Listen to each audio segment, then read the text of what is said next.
Hi, എല്ലാവർക്കും നമസ്കാരം. ഞാനിന്നിവിടെ സദ്യ സ്പെഷ്യലായിട്ടുള്ള ഇഞ്ചിപ്പുളി അഥവാ പുളിയിഞ്ചി എങ്ങനെ എളുപ്പത്തിൽ തയ്യാറാക്കാം എന്നാണ് കാണിക്കാൻ പോകുന്നത്. അപ്പോൾ ഓണത്തിന് സദ്യയ്ക്കും ഒക്കെ ഒഴിച്ചുകൂടാൻ പറ്റാത്ത ഒരു ഐറ്റം ആണല്ലോ പുളിയിഞ്ചി. അപ്പോൾ ഇത് വളരെ രുചികരമായിട്ട് നമുക്ക് വീട്ടിൽ എളുപ്പത്തിൽ തയ്യാറാക്കിയെടുക്കാം. അപ്പോൾ ഇതെങ്ങനെ ഉണ്ടാക്കുന്നത് നമുക്ക് നോക്കാം. ഞാൻ ചെറിയ ഒരു കഷ്ണം ഇഞ്ചി എടുത്തിട്ടുണ്ട്. അപ്പോൾ ചെറിയൊരു അളവിലാണ് ഇത് ചെയ്യാൻ പോകുന്നത്. 2 പച്ചമുളക് എടുത്തിട്ടുണ്ട്. അപ്പോൾ ഇഞ്ചി തൊലി കളഞ്ഞ് നന്നായിട്ട് കഴുകിയെടുക്കാം. പച്ചമുളക് ചെറുതായിട്ട് അരിഞ്ഞെടുക്കാം.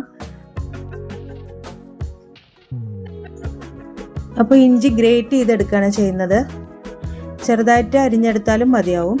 അപ്പോൾ ഞാൻ ഇതുപോലെ ഗ്രേറ്ററിൽ വെച്ചിട്ട് നന്നായി ചുരണ്ടി എടുക്കുകയാണ്.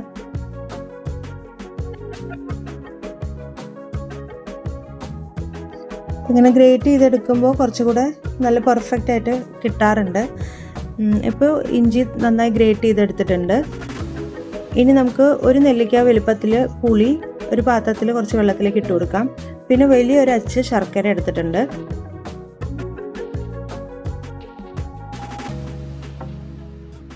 പുളി നമുക്ക് നല്ല പോലെ ഇതിലിട്ട് കലക്കി പിഴിഞ്ഞെടുക്കാം.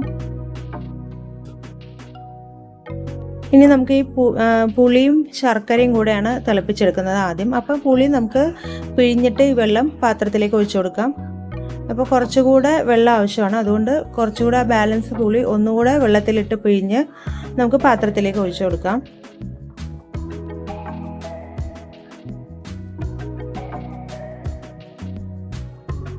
ഇപ്പോൾ ഒരു പാത്രം വെള്ളം കൂടെ ഇതുപോലെ എടുത്തിട്ടുണ്ട് ഈ കപ്പിൽ. അപ്പോൾ അതും കൂടെ നന്നായി പിഴിഞ്ഞ് ഇതിൽ ഒഴിച്ചിട്ടുണ്ട്.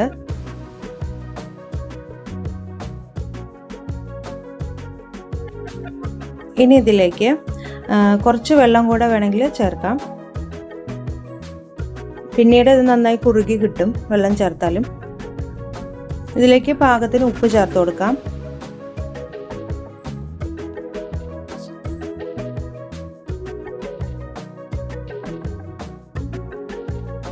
ഒരു 1/2 ടീസ്പൂൺ മഞ്ഞൾപ്പൊടി ചേർത്ത് കൊടുക്കാം.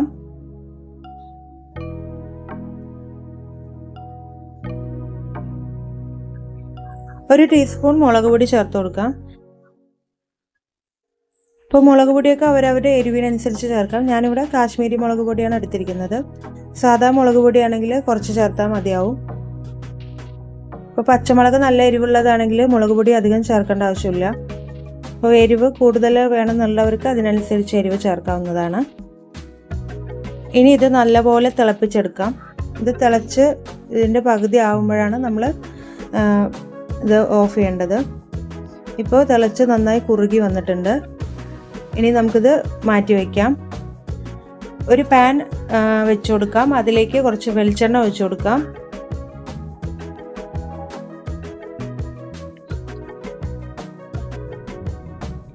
എണ്ണ ചൂടാകുമ്പോൾ 2 ടേബിൾ സ്പൂൺ കടുക് ചേർക്കാം. ഒരു വറ്റൽമുളക് ചേർത്ത് കൊടുക്കാം.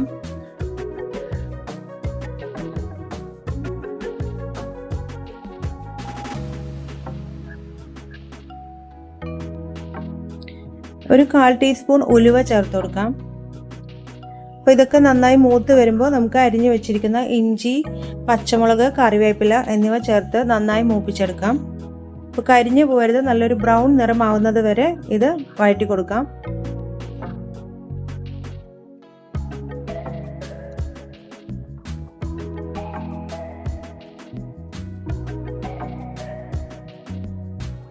ഇപ്പോൾ ഇഞ്ചിയൊക്കെ നല്ലപോലെ മൂത്ത് വന്നിട്ടുണ്ട്.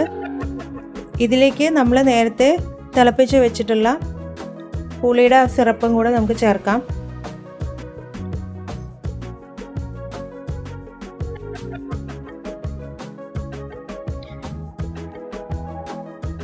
ഇനി ഇത് നല്ലപോലെ വറ്റിച്ച് വരുന്നത് വരെ നമുക്കിത് തിളപ്പിച്ചെടുക്കാം.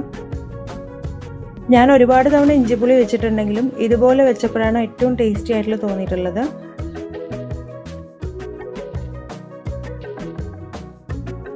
നല്ല പെർഫെക്റ്റ് ആയിട്ടുള്ള പുളിയിഞ്ചി ആയിരിക്കും ഇത്. ശരിക്കും നമ്മൾ സദ്യക്കൊക്കെ വെക്കുന്ന അതേപോലെ കിട്ടും. ഇപ്പോൾ ഇതാ നല്ലപോലെ കുറുകി വന്നിട്ടുണ്ട്. ഇത്തിരി കൂടെ ഒന്ന് കുറുകി കഴിയുമ്പോൾ നമുക്ക് ഇത് വാങ്ങി വയ്ക്കാം. അപ്പോൾ ഓണമൊക്കെ അല്ലേ, എല്ലാവരും ഇതുപോലെ ഒന്ന് ട്രൈ ചെയ്ത് നോക്കണം, ഇഷ്ടപ്പെടും.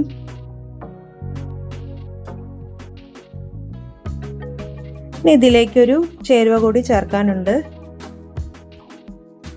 ചെറിയൊരു ടീസ്പൂൺ ചുക്ക് പൊടി, ജിഞ്ചർ പൗഡറും കൂടെ ചേർക്കാം. ഇതുകൂടി ചേർത്ത് കഴിയുമ്പോഴാണ് ശരിക്കും ആ സദ്യ സ്റ്റൈലിലുള്ള അതേ ഫീൽ ഇതിന് കിട്ടുക. ചേർത്തതിന് ശേഷം ഒന്ന് മിക്സ് ചെയ്ത് കൊടുക്കാം. പിന്നെ തിളപ്പിക്കേണ്ട ആവശ്യമില്ല. ഇപ്പോൾ നമ്മുടെ പുളിയിഞ്ചി തയ്യാറായിട്ടുണ്ട്. നല്ല ടേസ്റ്റാണെന്ന് പറഞ്ഞാൽ നല്ല ടേസ്റ്റാണ്. അപ്പോൾ എല്ലാവരും ട്രൈ ചെയ്ത് നോക്കണം.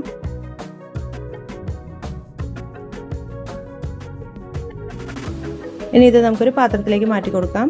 അപ്പോൾ വീഡിയോ ഇഷ്ടപ്പെട്ടെങ്കിൽ ലൈക്ക് ചെയ്യാനും സബ്സ്ക്രൈബ് ചെയ്യാനും മറക്കരുത്. നല്ല കമൻസൊക്കെ അറിയിക്കണം. Thank you. എല്ലാവർക്കും ഹാപ്പി ഓണം.